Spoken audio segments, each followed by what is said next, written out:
लोकदेवता आणि ग्रामदेवता याची माहिती आपण घेतोय आणि आजची आपली देवता आहे सटवाई.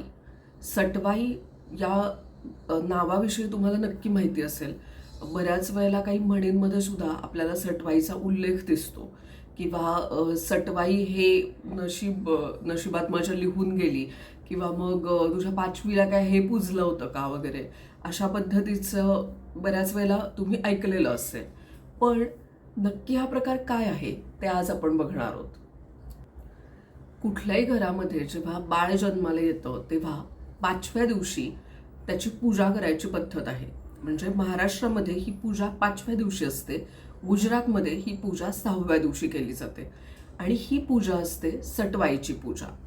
आता ही पूजा म्हणजे नक्की काय असतं तर ज्या घरामध्ये बाळ जन्माला आलेलं असेल त्या घरामध्ये शेणाचा एक गोळा थापून त्याची पूजा केली जाते आणि आपल्या बाळाच्या नशिबामध्ये या सटवाईनी काय काय गोष्टी लिहून ठेवाव्यात, म्हणजे कुठल्या कुठल्या गोष्टी आपल्या बाळाला मिळाव्यात असं आईवडिलांना किंवा घरातल्यांना वाटतं. त्या सगळ्या गोष्टी 5व्या दिवशी या पूजेला पूजल्या जातात. उदाहरणार्थ पेन, वही, पुस्तक, म्हणजे थोडक्यात बाळ चांगलं अभ्यास करणारं व्हावं किंवा त्याच्या आयुष्यामध्ये खूप जास्त ज्ञान त्याला मिळावं म्हणून या गोष्टी पूजल्या जातात. तर अशा पद्धतीने काय काय गोष्टी पूजल्या जातात याच्यावरून आपल्याकडं म्हण आहे, पाचवीला काय पूजलं गेलं होतं.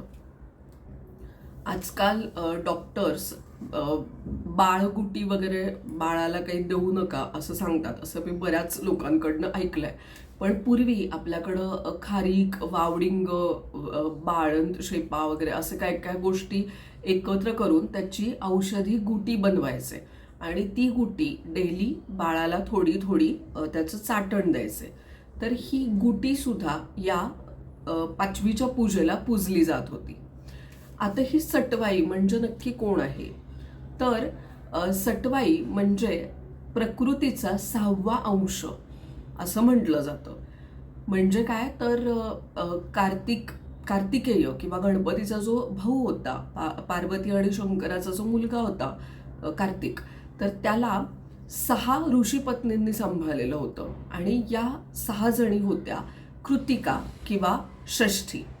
तर ज्या पद्धतीने त्या बाळाला सांभाळणाऱ्या अशा या देवता होत्या, तशाच पद्धतीने आपल्या बाळाला सुद्धा कुणीतरी सांभाळणारं असावं. थोडक्यात काय की ज्या गोष्टी आपल्या हाताबाहेरच्या आहेत, म्हणजे निसर्गाची काही संकट बाळावरती जर येऊ शकत असतील किंवा मग काही धार्मिक संकट असतील, नजर लागणं वगैरे अशाही पद्धतीच्या गोष्टी असतील, ज्या आपल्या हाताबाहेरच्या गोष्टी आहेत, त्यावेळेला कुठल्या तरी अशा देवतेने आपल्या बाळाला नेहमी प्रोटेक्ट करत राहावं या हिशोबाने सटवाईची पूजा आपल्याकडं करायची पद्धत आहे. बऱ्याच वेळेला असं पण तुम्ही म्हटलेलं ऐकलं असेल की लहान बाळ ज्यावेळी झोपेत हसतं त्यावेळी सटवाईच त्या बाळाला हसवते. तर थोडक्यात सटवाई ही बाळाला खूप लहान असल्यापासून प्रोटेक्ट करणारी, त्याला त्याची मेंटल हेल्थ, त्याची फिजिकल हेल्थ सांभाळणारी अशी देवता आहे असं आपल्याकडं नेहमी समजलं जातं. ही देवता आपल्या बाळाचं नशीब लिहिते आणि जर नशिबात काही गोष्टी असतील तर म्हणजे वाईट गोष्टी, तर त्या पुसून टाकून म्हणजे इरेज करून नव्याने काहीतरी चांगलं लिहिण्याची सुद्धा पॉवर त्या देवतेकडं आहे असं आपल्याकडं नेहमीच समजलं गेलेलं आहे आणि असं मानूनच या सगळ्या पूजा आपल्याकडं केल्या जातात. आता सटवाईची पूजा म्हणजे प्रॅक्टिकली जसं मी म्हणाले की शेणाचा गोळा थापून त्याच्यावरती सटवाई लावून त्याची पूजा केली जाते. पण आपली सटवाई कुठली हे बऱ्याच लोकांना माहिती नसतं. तर माझ्या माहितीनुसार आणि मी जितक्या काही लोकांशी आत्ता या देवतेच्या निमित्ताने बोलले तेव्हा मला असं लक्षात आलं की आपल्या घरामध्ये सटवाई नसेल तर शक्यतो जी कोण बाळाची आई असेल तिच्या माहेरच्या घरातल्या सटवाईची सुद्धा पूजा इथं केली जाते. आता सटवाईचं मंदिर वगैरे असं तुम्ही काही फार ठिकाणी बघितलेलं नसेल, तुमच्या नक्कीच बघण्यात आलं नसेल, कारण मी पण खूप शोधाशोध केली तर मला फक्त एक मंदिर मिळालं. पण खूप ठिकाणी जी काही ग्रामदेवतांची मोठी मोठी मंदिरं असतात त्या मंदिरामध्येच तुम्हाला सटवाईचे हे दगड पूजलेले दिसतात. जसं उदाहरण द्यायचं तर, आणि माझ्या घरामध्ये ज्या 2 सटवाई मला माहिती आहेत, ती म्हणजे एकतर वाईच्या जवळचे बावधन गाव आहे. तर बावधन गावाच्या इथे जो काळभैरव किंवा भैरवनाथ ते जे मंदिर आहे, तर त्या मंदिरामध्ये पण सटवाई पूजल्या जातात. याशिवाय त्याच भागापासून जवळच आसले नावाचं जे गाव आहे, जिथं तुळजाभवानीचं मंदिर आहे, तर त्या भागामध्ये सुद्धा आपल्याला सटवाई पूजलेल्या दिसतात. आता सटवाईची मंदिरं कुठे आहेत असं ज्यावेळी मी शोधाशोध केली, त्यावेळी माझ्या लक्षात आलं की बऱ्याच ठिकाणी असं समजलं जात आहे की महाराष्ट्रातला जो लातूर भाग आहे, तर लातूर भागामध्ये सटवाईचं माहेर आहे असं म्हणतात, आणि तिथल्या अनेक मंदिरांमध्ये तिचा संचार असतो. अशा पद्धतीने एक माहिती मला कळली बऱ्याच लोकांकडून.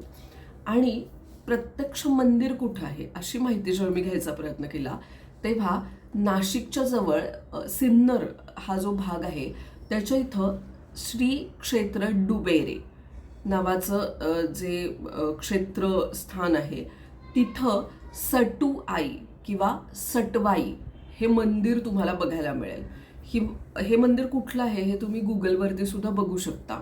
तिकडे बरेचसे नवस वगैरे पण बोलले जातात. म्हणजे जर कोणाला मूलबाळ होत नसेल किंवा मूल आजारी पडत असेल, तर असे काही नवसी बोलायची तिकडे पद्धत आहे.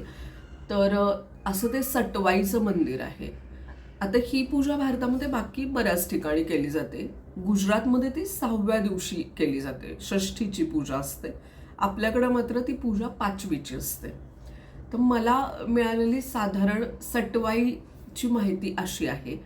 याच्याविषयी तुम्हाला जर अजून काही माहिती असेल तर कमेंट करून मला नक्की सांगा. आता हे पूजन करताना नक्की प्रार्थना काय केली जाते, तर सटवाईची प्रार्थना नेहमी एका श्लोकामध्ये केली जाते. तो श्लोक काय ते मी वाचून दाखवते, पण त्याच्या आधी तुम्हाला मी त्याचा अर्थ सांगते.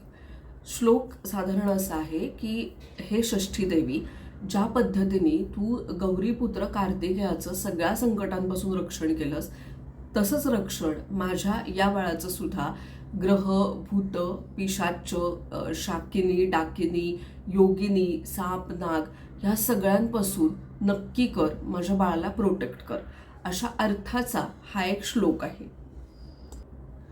यह भूत पिशाचेभ्यो डाकिनी योगिनी शुच मातेव रक्ष मे बालम श्वापदे पन्नगेषु च गौरीपुत्रो यथा स्कंद शिशुत्वे रक्षितः पुरा तथा मप्याययं बालः षष्ठिके रक्षते नमः.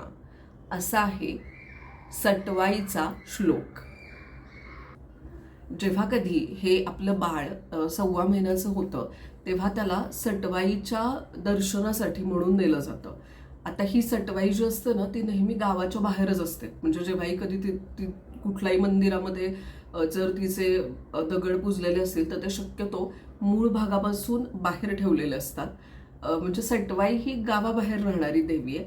म्हणूनच जर गावातली एखादी बाई खूप बाहेर राहत असेल, किंवा खूप उच्चशृंखल वागत असेल, तर तिला सुद्धा सटवी असा शब्द पडलेला आहे. असं कोणी कुणाला म्हणत जाऊ नका बरं का, कारण आता तसं म्हटलं तर आपण सगळ्याच जण खूप बाहेर फिरतो, पण तो शब्द तिथूनच आलेला आहे. कोल्हापूरमध्ये सुद्धा रान सटवाई किंवा सटवाईची बाग असा एक भाग आहे. जे कोल्हापूरकर असतील त्यांना नक्की माहिती असेल तर तुम्ही कमेंट करून त्याच्याबद्दल नक्की सांगा. आणि तुम्ही म्हणजे जे कोणी व्हिडिओ बघणारे आहेत ते ज्या कुठल्या भागातले आहेत, तुमच्या भागामध्ये तुम्हाला माहिती असलेली सटवाई कुठे आहे, म्हणजे त्या जिल्ह्यामध्ये किंवा त्या तालुक्यामध्ये नक्की ही सटवाई कुठली आहे हे कमेंट करून नक्की सांगा. जेणेकरून ज्यांना माहिती नसेल त्यांना त्यांच्या भागातल्या सटवाईची ही मंदिरं कळायला मदत होईल.